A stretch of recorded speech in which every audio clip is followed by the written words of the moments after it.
it's been a while. Apologies, everyone. I did try and get more things into more of an order, but it's been a very busy few months, that's for sure. With Christmas is behind us, the new year ahead, lots of things to discuss, lots of things to talk about, and at least I will have a regular cadence of these monthly, but I am trying to add a little bit more. There will be more stuff on my Patreon as well, and obviously other bits and bobs that you may have already seen on Patreon, which I'm looking to launch early this year.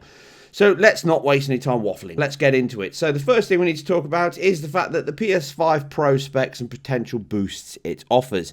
Obviously, I've spoken about this console a few times, and I still stick to my same guns, which is I don't think it makes any sense in terms of it's not needed in the market. It's not going to add a huge amount to developers in terms of what they can deliver and what they can do, because they're still going to have to deliver it on the PS5 itself.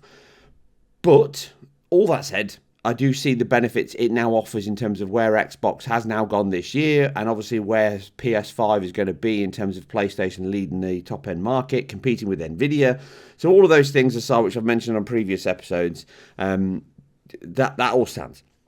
So the new specs have leaked. Obviously, I have spoken to a couple of people that have told me that these things are out there, and there is things that are specific to the PS5 Pro.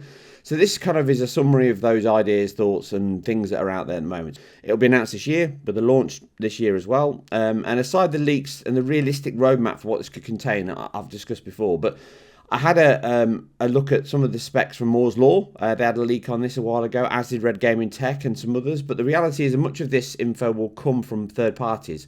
Or those with a peek at the plans and not the full picture. This is common practice. People get parts of, strategic partners. I mentioned that a lot. So this is where a lot of these things come from. So they work with fabrications, vendors, packages, all that kind of stuff. And this is where the information comes from. Therefore, it's not the full picture. It's just bits of it.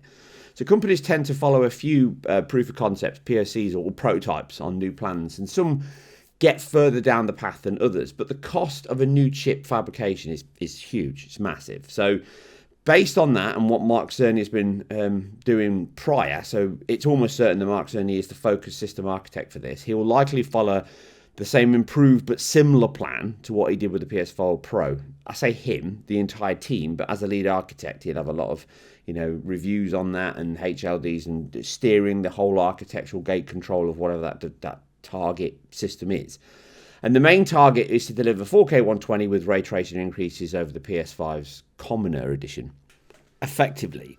So expect DLSS FSR 3-like frame reconstruction and generation, which is more a checkerboard 2.0. And is likely going to be hardware accelerated like the ID buffer of the Pro. And like that, it can be run easily and natively on the PS5. And I suspect this solution is also designed to scale to wherever else it may go. Now, whether it has a neural processor unit, an NPU, it's up for debate. I do expect some level of hardware acceleration, but NPUs are becoming more and more common from Nvidia, Apple, Intel, and AMD are all using these now, both within their server and consumer-based design. So this is just intelligent use of hardware, and it will likely be the core reason for the PS5 Pro to exist, along with RDNA 3 and 4 increases and potential profit gains for Sony on the units. I'll touch on that at the end, but effectively, the ray tracing, improved ray intersection, and possibly reconstruction and noise filters, again, hardware accelerated, or partly thereof.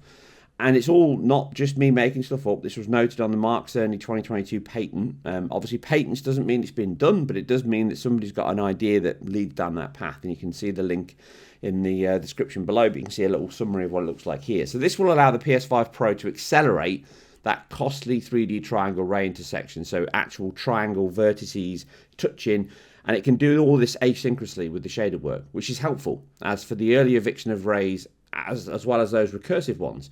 So effectively, this means the BVH structure can be traversed faster and more efficiently, greatly increasing efficiency across the board, possibly CPU burden being reduced as well. Now, all of this works within the relevant shader job, as the RTU within the GPU can pass the shader hits off to the ALUs for direct rendering in parallel, and due to this being managed within the wavefronts on the GPU, it can all be done more efficiently without the CPU's involvement, and we could be seeing 2x or more increases over the current and efficient PS5 ray tracing API, without even factoring in the leap up of the GPU core specs, which you can see a theoretical on-screen showing now, but we're talking circa 60 to 85% increase in general throughput, not factoring in the RTU and other benefits, including bandwidth, fill rate, and increases in TMU, which all aids resolution, speeds, and shading, and they're all vital for the console's aim. So there's definitely a big leap up in GPU, although a lot of that will be taken away if you're just bumping resolution up and frame rates.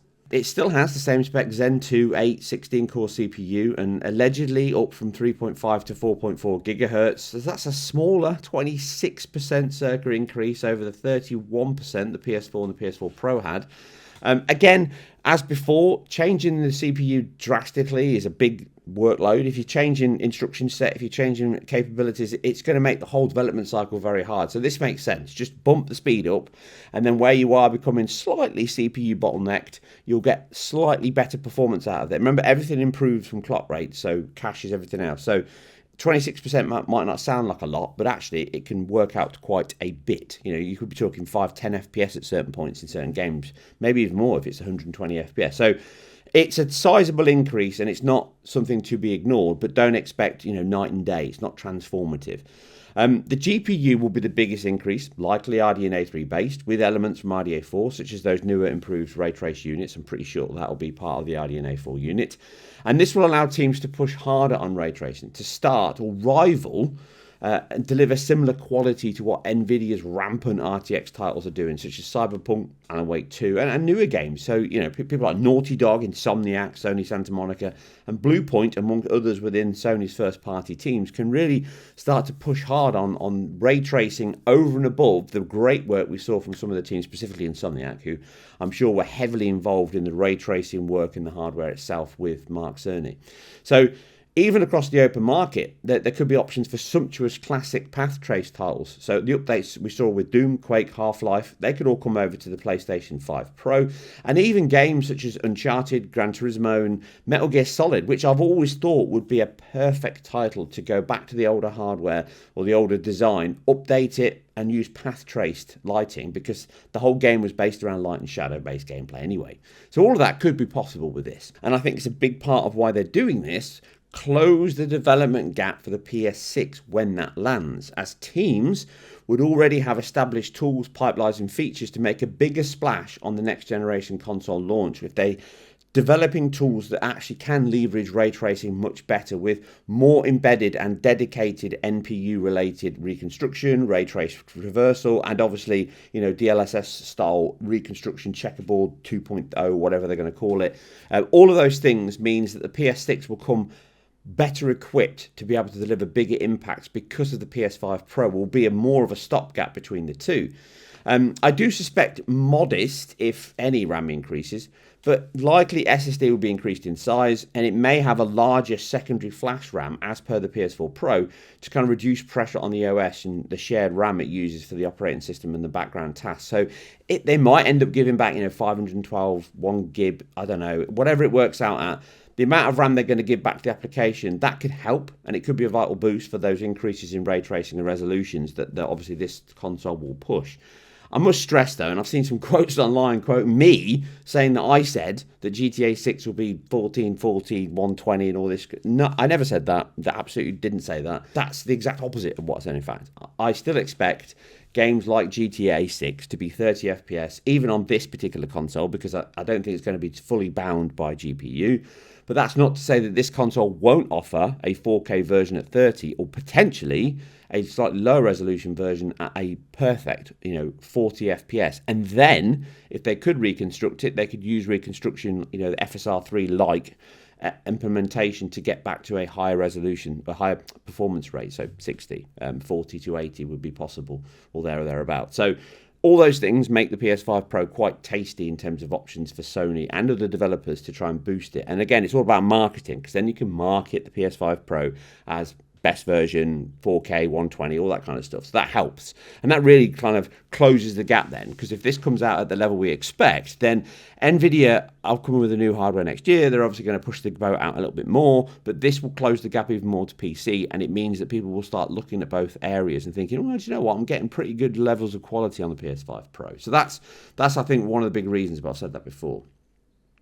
And as I've noted before, I believe that all this makes sense because of the Xbox gap. It will push PlayStation further, it'll allow them to compete with Nvidia, and I do expect this to be a similar design and structure to the PS5 Slim that I reviewed last year. And it'll likely use the same diskless design on all to reduce the BOM cost, those pipeline efficiencies that I mentioned a lot, because you've only got a single SKU being made, and then if you don't have loads of physical discs being sold, you're not wasting stuff. Every unit can be sold as a digital or a physical. You just package it in that drive with it. So it's just a QC process somewhere in the delivery pipeline process. But expect, I would say, a $549 to $649 price point in the UK. You know, convert that to dollars, euros, wherever you may be, Canadian dollars, Australian, whatever. And Sony will probably make money on each unit. And that's probably one of the reasons why this exists. I've said that before. They can leverage the new nodes that they're getting from the fabrication teams. So they're getting more out of the chip, better yield, so they're getting better performance, but they have to make revenue on this. And you can see by their push to drop prices again. The PS5 Slim's just dropped in the UK again for a few months, down to £419 for the full unit. So they are definitely pushing, to get more units out in the market. And I suspect that this will be one that they at least turn a profit on because it makes sense. And again, it will use that diskless drive to be able to allow players to pick and choose. So remember, boys and girls, buy the physical model and that extra disc just to ensure you've got, a spare one in the background. And we send the message that physical is needed and is heard. But there's more to come in this story soon, I expect. A refined and kind of streamlined approach with the PS5 Pro with one eye on the PS6, as I say. I'd buy that for $1. Nvidia getting rid of its legacy control. So, all things come to an end. And even since Nvidia hit the market in late 95, early 96, I think it was, with the failed NV1 Sega Saturn-alike 3D accelerator, because it generally used quads, the same as the Saturn. We've enjoyed a decent driver suite from them, dating right back to those hallowed days of Windows 95. And when Windows ruled the world, for sure. The second attempt was much, much better, but the driver panel was always one that I enjoyed myself, with its neat layout, its decent control over the GPU and the driver functions, better than ATI Video Logic. And although Video Logic one was actually pretty good, but it was very short-lived, and 3D effects. And it's all largely unchanged since around Windows XP-ish, and it's offered up a very clean, old-school, simple but powerful set of options to tweak your GPU as needed. And this has remained the most popular NVIDIA control panel, as the far superior AMD Adrenalin found in all AMD cards now over the past 5 years, I think it is, give or take. And it's made NVIDIA look bad. And their horrendous and crazy forced account sign-in on their one, which was largely ignored, and that's one of the reasons why we're here, because it kind of shows how market pressure works and how competition benefits us, because NVIDIA have had to react, and they've now released, or at least in beta at the moment, their new version of that same driver panel. Now, first and foremost, the forced account login is gone. And let's hope it remains that way and not return once it becomes more popular and they, decommission the old one, and then all of a sudden you've got no choice but to sign in because you haven't got a secondary option. So just keep your eyes on that as a potential plan as well. But right now you don't have to sign in, which is good. And it offers a range of options to tweak the GPU. You can switch drivers, you can set unique game settings and more. And at the moment it does lack many of the embedded options found in the older and the more modern UI design is very generic and dull, and I'm not a fan of all this. Everything looks the same nowadays, and I don't like that homogenization of everything to just follow the same rules, take the same engine, follow the same layout. All these guys, you've got games developers saying the same thing. You need to put UIs here. It's like, no, you don't. You need to do what you want to do. And I like difference. I like things that are unique. I like things that push new boundaries. If you don't push new things and try new things, no one ever moves forward. You just stay in the same place. So, although a kind of more is needed on this, and it will be a kind of wider adopted process for NVIDIA, more people will download this. It looks more, modern. People will use it more often. It doesn't force you to sign in. So it will give them a bigger reach in terms of getting people onto their new functionality. And obviously then they can start expanding on options within it. But I do feel sad. Kind of contradicting myself now. The old and trusted driver that I used to have and I've always used, and it's all I've ever needed. And it was as simple to use the day it launched as it was now. So I would have liked the option to be able to keep this in the background as a fallback. So still use it, still rely. I mean, let's be honest. Most things haven't changed significantly. I mean, Windows is a classic example. Most of the stuff in Windows now, today, still sits on the same core engine code, task manager, startup, registries, the sandbox, all of that is the same as it was before. So most things don't really change dramatically. They build on what's already there.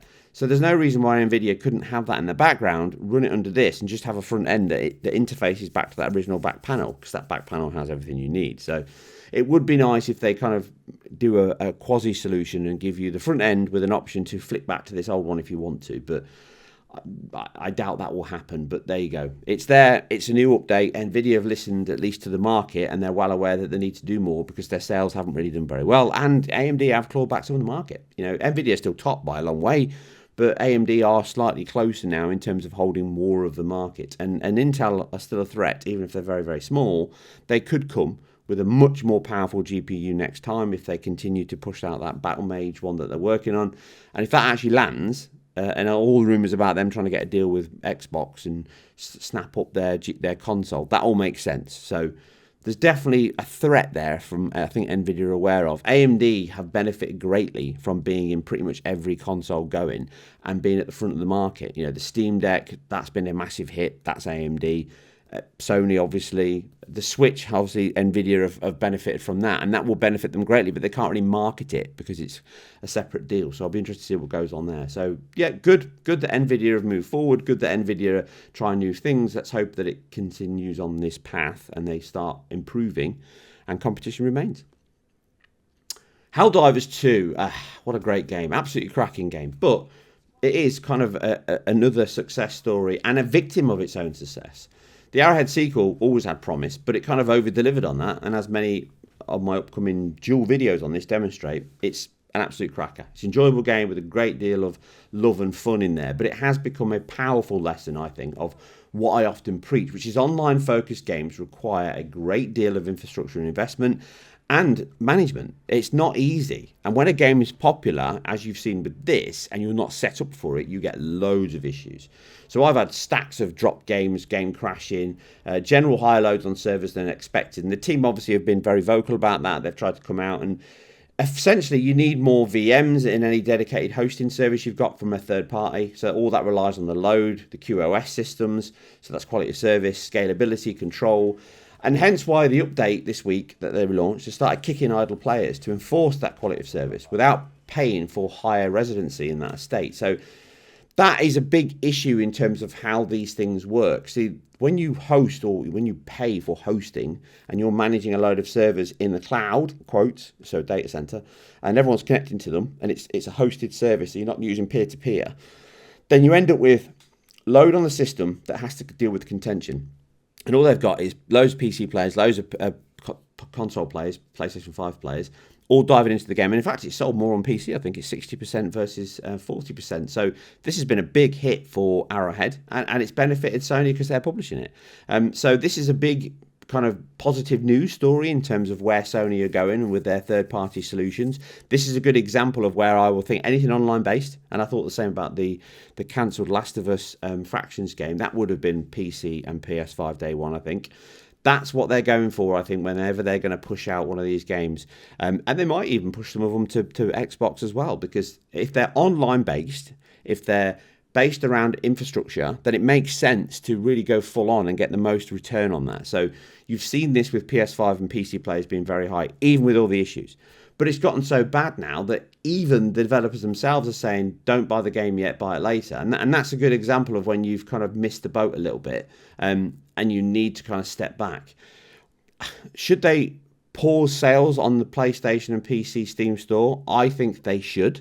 Or at least they should put a very big warning when you purchase it to explain that you might have problems logging in, you might have issues getting on board, you might not be able to play very often at busy times, all that kind of stuff. Because really, this is what I mean about the online. This is why I preach about DRM and physical being the king, because this is a classic example of you could pay 50 quid, 60 quid for a game and you can't play it. And that can happen no matter what it is. That this game is just an example of the worst case scenario, which is it's online, everyone's playing online, so you can't get in, therefore you're doomed. You've got a completely useless bit of software you can't play. And to me, that's a big issue. And it's not got a single player mode, in quotes. So there's not a lot you can do without being online. But imagine if this was a DRM-based game and that DRM server went offline. And we've seen this, in terms of the next piece of news I'll jump to. So Xbox. Obviously, Xbox has gone the full Sega, as kind of, I don't want to say I told you so, but I did. I said this 2016 when I was talking about DirectX 12 and stuff. But essentially, this was always on the cards. And Xbox have been very coy in terms of trying to tell everyone they're going to do this, even when they haven't done it. But a lot of the market have chosen to ignore it. They've ignored me. They've ignored other people saying the same thing. And now we're seeing, the big 4 games coming out. So, we knew it was going to be Hi-Fi Rush. We knew it was going to be Sea of Thieves. We've got Pentiment and we've got Grounded. That is just the start. Now, all of those games are not going to cause a huge outcry, but they are going to add revenue. Specifically, I think, on the Switch in terms of Hi-Fi Rush. I think that might have a good market there. But this is just the start of it. And this kind of brings me back to my main point. And the kind of press conference they did, and I spoke about this over on Moore's Law, so I'm not going to repeat myself there and what we discussed, but essentially, Phil was very nervous. They're all very nervous. It was that PR disaster crisis management thing that PR teams do. So that would have been a PR situation. Somebody would have gone. It wouldn't have been Phil and everyone else doing it. It would have been the PR team, the marketing team going, well, guys, we need to do something. The internet is going mad. We're getting loads of hassle. We're getting loads of hate. We've got to come out with some message. So they came out and did this, and then, less than a week later, we know the games anyway. So why didn't they just bring forward the announcement of the games? That would have been far easier.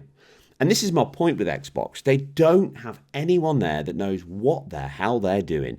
And it brings me back to the point of, Phil says it, and I'm not even going to, here's his quote. How is that impacting how I own my content that I've invested in? So what can we say about our stance around game preservation?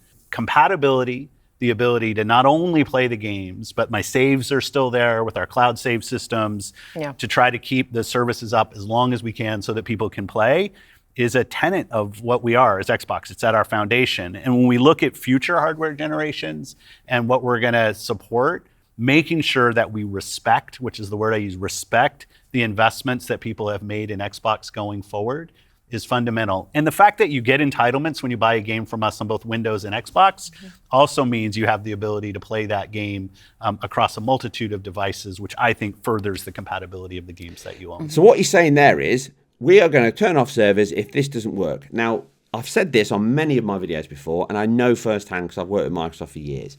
They will constantly cut things off at the knees. They did it with .NET, they did it with Silverlight, they've done it with loads of stuff over the years. They will just kill things dead.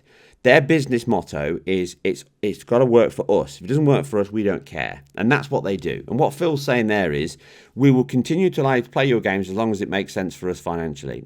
That means if they don't make this work, they'll just turn off your games. You think about all the games you've got invested in the Xbox ecosystem that you've bought. Anything you've bought online that's digital, you can't play that anymore. It's gone forever. You don't own it. And that's all that backwards compatibility stuff as well. You will not be able to download it. So all the stuff where you put the disc in the Xbox One, you played it, or the 360 or the Series X, and it was improved, gone. All that great work the teams did, brilliant work that Microsoft did in terms of investing in that, all that will be gone if they turn these off. Do I suspect it to happen very soon? Absolutely not. But it's definitely on the cards because Phil wouldn't have said the way he said it. So he is managing expectations there. And that's a good example of somebody that he's probably been given a script and he doesn't like that. And he's a very different Phil to what you saw, on previous E3s when he announced the Xbox One, the Series X, the Series S. Very confident, very cocksure. Tom said the same thing on his podcast. The thing is that that's what you need to look for. Messaging isn't just about what people say. It's about the reading between the lines, body language. It brings me back to the point that Xbox will push more and more games to multi-platform. Indiana Jones is going to be a massive game, a great game. That'll be multi-platform. In a heartbeat, it's going to go to PlayStation 5. And it will sell 4 or 5 times as many on PlayStation 5. Game Pass doesn't make any sense. I've said this before, I've said it from day one, financially it doesn't make sense, it won't work. The way it can work is by what Microsoft and Xbox are doing, which is basically they know that they need full-price games, third-party, full-price games to be sold on the PlayStation 5 marketplace, which is why they keep talking about using screens. Every screen is one of our platforms. They're going to push every game to everything, and that includes mobile, and specifically mobile, because that's a growing market. And that's one area where I think Xbox will try very, very hard to keep Game Pass going. But do expect more division in terms of different tiers. Do expect some titles to not be day one on Game Pass at certain points if it starts taking off, or potentially launching a couple of weeks early access in full priced sales elsewhere and coming to Xbox Game Pass separately, but still being sold on Xbox where you can buy it and own it. So expect all those things to potentially happen. But my biggest concern is the fact that we're going to have a situation where DRM could be shut off, turned off, and you've got no access to all of your games in the box, which is an absolute nightmare in my opinion. And that's the worst case scenario. And like I say, we've been here before. I've been here before multiple times, but not just with Xbox. And this is true of everybody. This is true of Steam. This is true of PS5 and Sony. This is true of Switch and Nintendo. Everybody. Everyone can do this. So DRM is bad because you don't own the rights to this software. You are buying to rent, and you don't have access to your own purchases. There's nothing physical you own. You don't have control of it. It's all in the ether. And that means that you're at the beck and call of every company and every profit margin release and every financial review that happens on every quarter. And every quarter, somebody could flick the switch and you're out. And I think Helldivers 2 is a good example of it. It can happen at launch, and it can impact you with the software you buy, which wouldn't have happened if it was just single player only, or at least had a full offline mode. Diablo 4 is another one that had the same problem, which is coming to Xbox now on Game Pass. And now we've got to end it with Xbox, where they're alluding to the fact that they will keep things active as long as possible, not we will never turn off servers. And that's where the community comes in. That's why you need people that you've got Xbox original games running on people's private servers because Microsoft turned them off years ago. But if you can't get the software anymore, that's pointless. That only works because physically the software's still on the disk. You can install it, it plays, it connects, all that stuff works. They're moving things forward at a rate where you lose accessibility to it, and people are blind to it. They're not seeing what's going on. So watch this space. I'm not going to keep going on about it, but it's not a good place to be. PSVR 2 support comes to PC, again, as expected and kind of required. I said this on my review. I said it on multiple podcasts at the time. This was obvious from day one that Sony were going to do this. You can plug it into the PC. It was USB-C. It just needs the driver and front end to be done. And it brings me back to another point, which is I'm pretty sure Sony are going to have a storefront on PC that allows them to sell things directly. They'll still sell it on Steam because they can't afford to ignore it, but they'll have it on their own as well and potentially offer slightly better prices than Steam to incentivize people to come on board. And having PSVR 2 support on PC is a win-win for me. So this is a good example where multi-platform needs, similar to Xbox, PC VR is big but not big enough. PS5 VR is big but nowhere near big enough. But merge the two and you expand the market. So this is a classic one where everyone wins, because it's not about Sony winning VR. It's not about MetaQuest winning VR or Facebook. It's about us playing VR games and getting more developers on there where it makes sense to make a game in VR. And this means that if people have a PSVR 2 that they can purchase for their PC but also use on their PS5, it means that cross-purchases make sense. Buy the game on PS5, but also play it on the PC version. If you've got better hardware, you can improve the quality and all that kind of good stuff. So this means that development will improve and we'll all benefit from having more games on that marketplace. So for me, I said it was going to happen. It has happened. I thought it would take about 18 months. It's pretty much a year, but it might be 18 months before it lands. So I did expect this. I kind of quoted this, quoted myself, I think I said on Moore's Law, but I did say on one of my own videos as well. So we'll see how this goes, but I'm a big fan of this. Love VR, been playing it all the time, play loads of great games, some of the ones you see flash up in front of you. And I've got everything. So I bought the MetaQuest 3 just to play Assassin's Creed, which I thought was a great game. And I was going to do a review, but I just didn't get time. But that's sold terribly, and that's Ubisoft's expectation. So expect that to come over to PS5 at a later date, because it would have been a timed exclusive. And I expect exactly the same thing. So if Capcom have got any sense, and this is a good example of what I mean. If this has now come to PC, that means that Resident Evil Village, Resident Evil 7 even, which has never had an official PC VR support, Resident Evil 4, which doesn't work very well in VR, to be fair. They really did kind of rush that one through. Village worked great in VR. Resident Evil 4, good, not quite as great. But Capcom could lease that on PC now and just say fully supported in PSVR 2, working, in MetaQuest or others.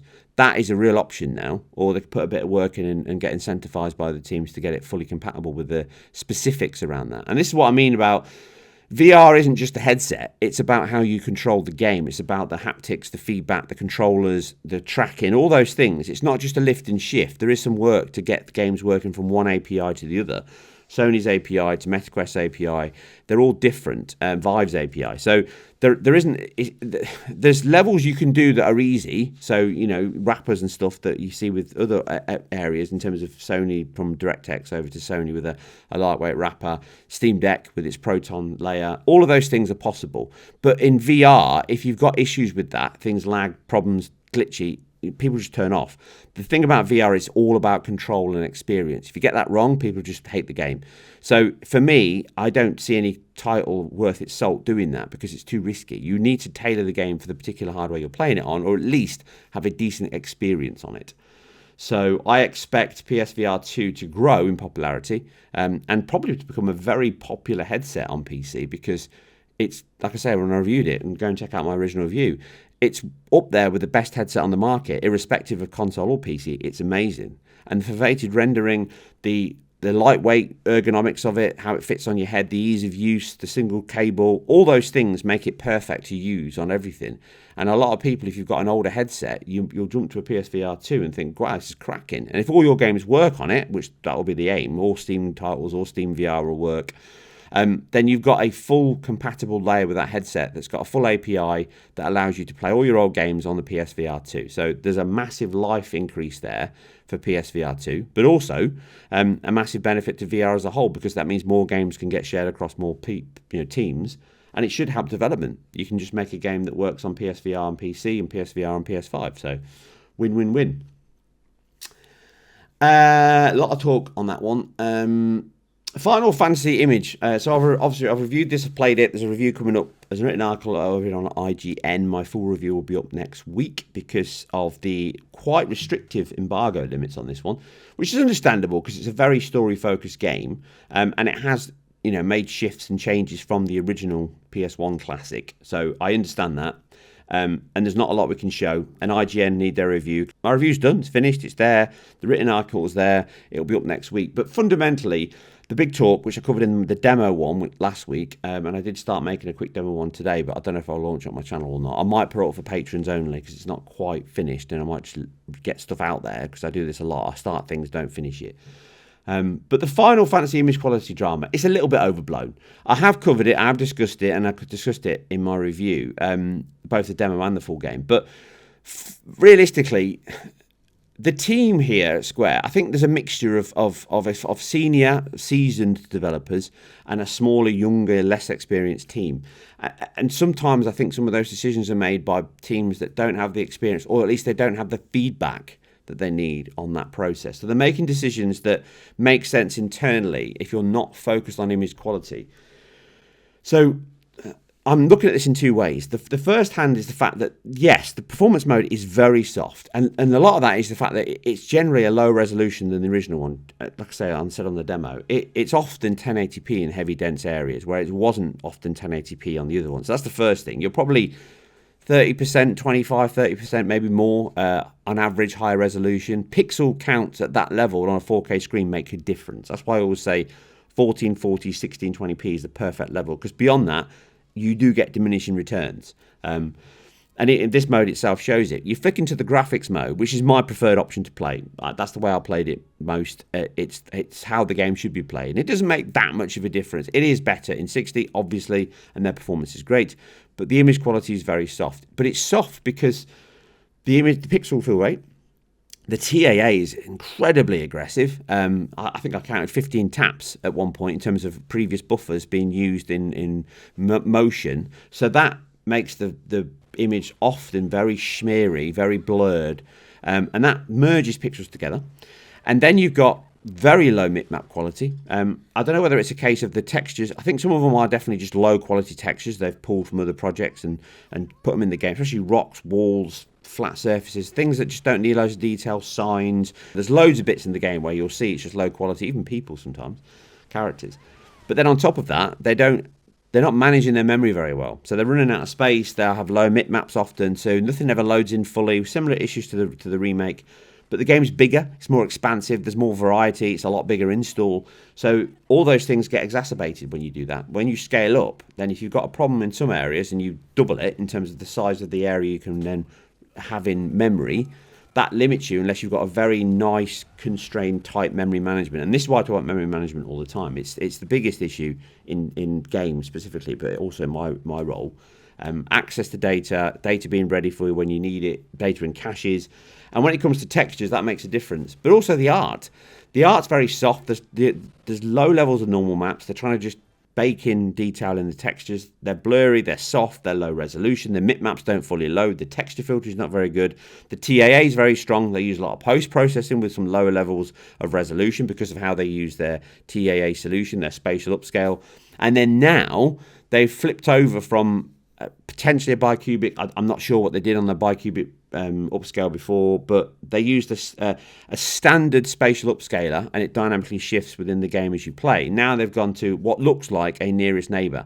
Rather than put in a post-sharpening pass, which I thought they'd do, and I said that in my review, they look to have done that, which makes sense because it does sharpen the image, and if you zoom in, which you can see here, it looks bad. Yeah, it looks like a 2D art design game. It looks like the backgrounds of Final Fantasy VII, ironically, if you play it on a big screen.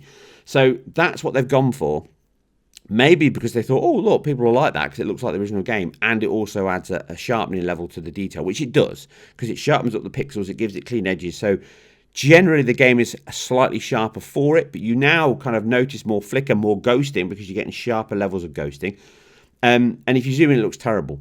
But in reality, you shouldn't be zooming in. And this is why I always put the zoom in level on the top of the screen when I do it, because you need to be clear when you've got a screenshot where someone zoomed in 500 times and they're going, look at this, it looks terrible. And you see in the screenshot, you think, oh, it looks terrible. But that's not a screenshot. That's not how you see the game. You see it like this.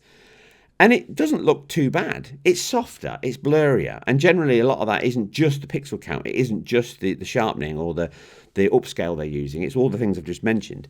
But it's not a showstopper. Once you start playing the game, you enjoy it. And even in the graphics mode, a lot of those issues still remain. You still get low quality textures, lower levels of filtering.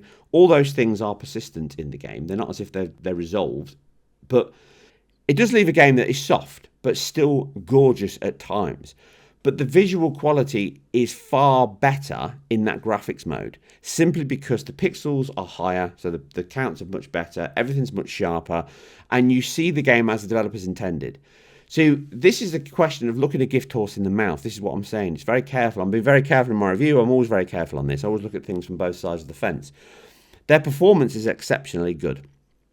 Much better than Final Fantasy 16, which had some issues in its performance and a much lower resolution and also looked very soft. So here they've kind of fixed that. It's pretty much, by and large, a lock 60. And if you've got a VRR screen, you'll never notice any issues. They keep within 33 milliseconds. I didn't find any points where they jumped over it. And there are a few very brief moments in big battles, which are kind of scripted anyway, because you've got the attack kicking in and it zooms in, you get loads of particles and alpha effects. So all of that is fine. So they've done a good job there. So you've got to say, look, if you want 60 FPS, which some people do, they've given you that. But that comes at a cost. The hardware limits, the constrained limits of a console means that you've got to make sacrifices. Could the team spend lots more time making this far better and still perform 60? Absolutely. Is it worth it? Absolutely not. So this is the point where you've got to, cut your losses. And they've made a very good level of performance, and it gives people that 60 FPS option. But it comes at a cost of image quality, which is not terrible, but it's certainly not great. And it still means that you get the same beautiful visual effects. They haven't sacrificed anything else. They've just sacrificed the resolution and sharpness. But you still get that option in the 30 FPS mode. So play that, get all the image quality, the cinematics look amazing, the battles look amazing, and lots of sections in the game look amazing. The game's huge, and some of the areas they've created are absolutely beautiful and very vast. So the minutiae gets blown up on the internet, and people go mad over the image quality. Is it a highlight for why image quality matters at times? Absolutely, specifically texture details and assets. Is it going to ruin anyone's enjoyment of the game? Absolutely not. If you are offended by the image quality, go to the graphics mode. If you're not offended by it, then stick to performance and get 60 FPS. You literally get everything people ask for, which is, I want the choice. This is the choice. Take it. this is why I'm saying that they can look a gift horse in the mouth, because people can then end up saying, well, these people are all moaning, everyone online just hates it, they've hated it, so let's not put one in again. So next time a game comes out, you only get the 30 FPS mode, and the internet will be full of people saying, where's my 60 FPS mode? So this is why the developers can't win. So just be careful what you ask for. So yeah, it's a great looking game. It's a cracking update in terms of adding more to the game itself and really pushing it out. Although there are some bits and bobs in the story that I didn't like, but I'll probably do a individual review on my channel covering that a little bit more when I actually cover it, just to kind of wait till the game's out and not spoil it. But there's definitely not 100% of their choices are bang on. But as far as options are concerned, they've done a great job. Okay, before we go to Q&A, my standard and consistent retro news, going back a few years now, so back to 1994. So if anyone remembers 1994, I was knee-deep in work, been left school quite a long time at this point, been working for quite a few years, but I was still going to the arcades. There were still a few times when, especially when I was working in different parts of the country, which I was a lot, and Ridge Racer was a big game, big splash here in the UK when that came out. More fun-based than the simulation of that 3D groundbreaker in virtual racing. And it beat the next big Sega texture-mapped game in Daytona, USA, and kind of shook up the industry. That was when the industry was really moving to texture-mapped graphics. And in the arcades, they were still way ahead of anything you could get at home. I mean, remember, at this point, you still didn't have any true, genuine 3D machines anywhere outside of, SGI workstations or arcades. So arcades were leading the way, and Namco and Sega were going head-to-head in terms of pushing things forward. You later on got, Virtua Fighter 2 with its texture map characters, which again pushed everything forward. Their animation quality was always top tier. Virtua Fighter was an absolutely cracking game, and Daytona USA was a stunning game. But Ridge Racer did spend a lot of time playing that in the arcades, and obviously it made a huge splash on the PlayStation when it launched as well, which was almost arcade perfect, along with the Galaxian loading, which I absolutely loved. I totally loved that when it came out. I loved that touch. Hey, somebody's right on your tail!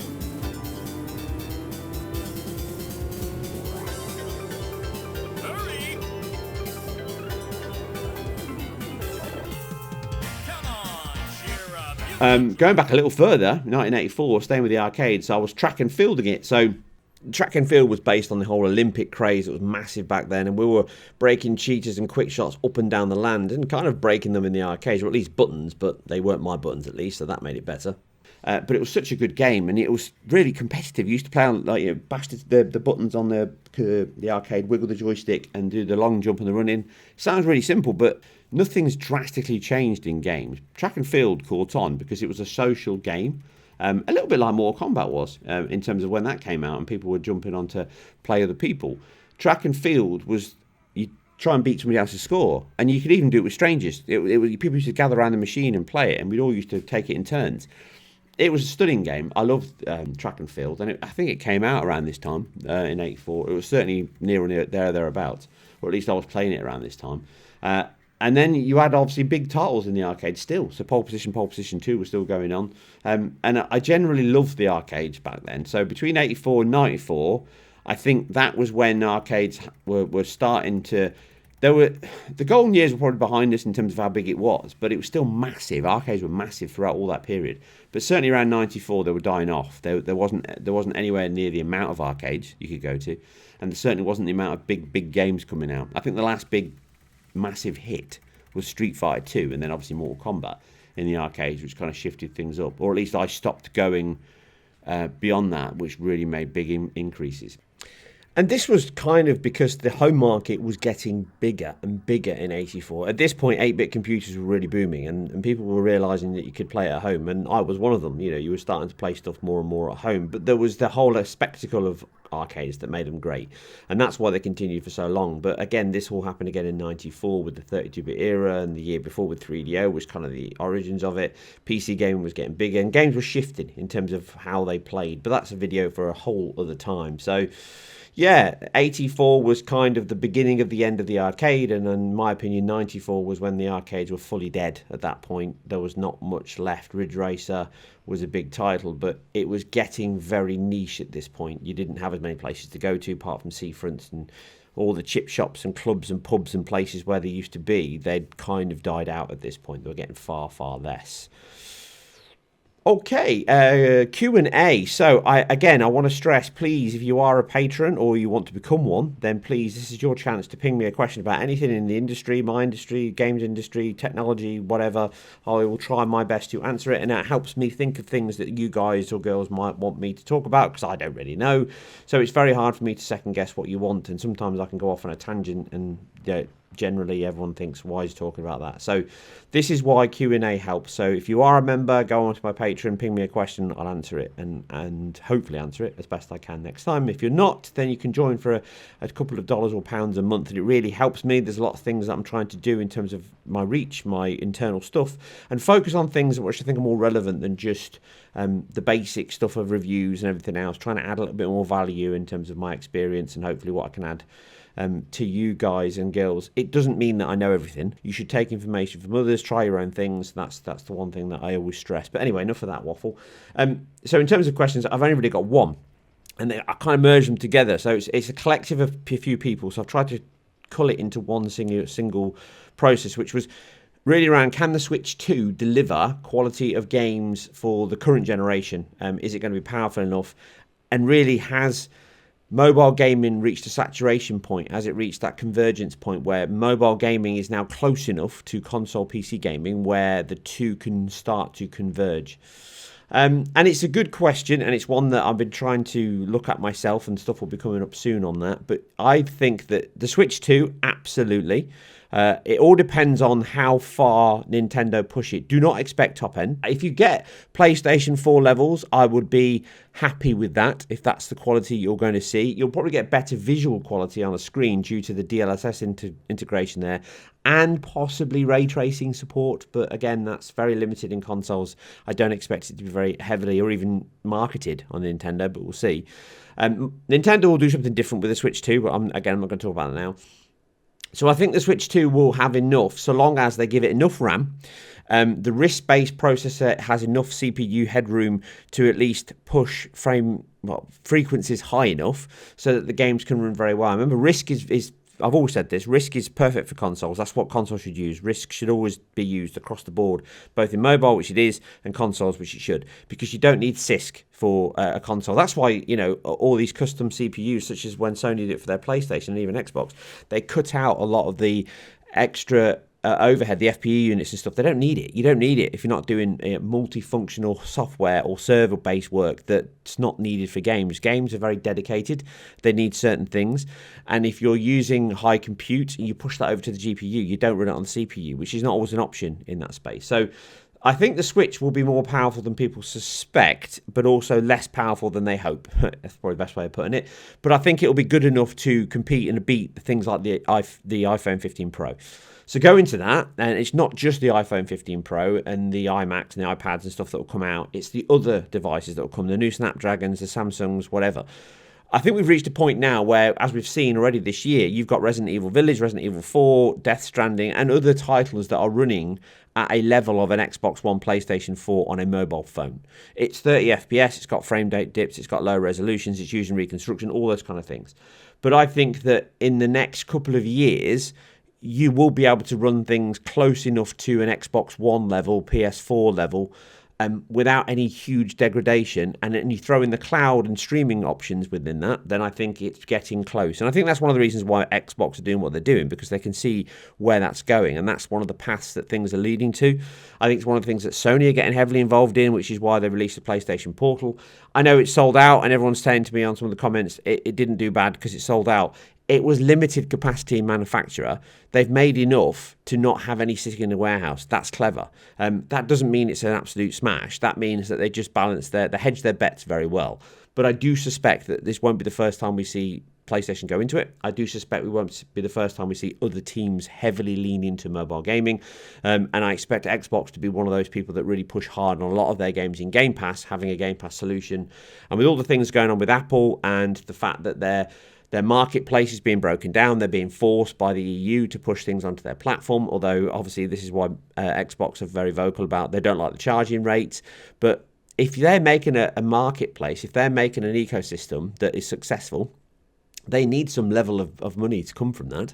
So that's exactly why Apple are charging what they're going to charge. But I do suspect it will put competition in Google's Play, which Google Play does hold a lot of the market. If Game Pass can get their foot in the door and use both Apple and Google's platforms to sell their wares, others will jump ship and join that party, absolutely. And if all of a sudden you've got hardware that's powerful enough, I do suspect that we will see in the next couple of years games running across mobile and consoles and PC. And just like we just covered with the arcades, I think that console and PC needs to differentiate itself. It needs to create experiences that are not possible, which is why VR exists, which is why it's a big thing, which is why technology, ray tracing, and pushing the boundaries will be vital for PC to exceed, consoles to exceed, or at least when we say consoles, we now will largely just mean PlayStation unless somebody else comes into the fight. And Nintendo will be very unique in terms of what they always do. They offer something different. They try to change the market. They offer interactivity, control mechanisms that aren't standard, so that, again, it's that arcade experience, but it's in their own unique form. And they've always done that since year dot. So that's what I suspect will happen with mobile gaming. I do think it will become bigger and bigger, and I do think the technology leaps there are getting close enough that most people won't see a drastic difference when playing on their phone and then taking it home and streaming it straight to their TV. That is why I think that mobile gaming will succeed, because people will take an easy convergent route and they'll use their phone for everything. So I think technology is getting close enough. Okay, that's it. I think we're done. I think I've waffled on. I tried to give around an hour. I think that's enough time. So remember, if you like what I do here, then please like, share, subscribe, all that good stuff. Comment down below because that helps the algorithm, and subscribe to the channel and tick that little bell for instant notifications. Whether they work or not, I don't know. And I will see you very soon on the next one here or over on IGN. Drop your weapon. Thank you very much You for are watching. under Take care. arrest. I don't think you're reading the situation correctly. Thanks for the ride, big guy.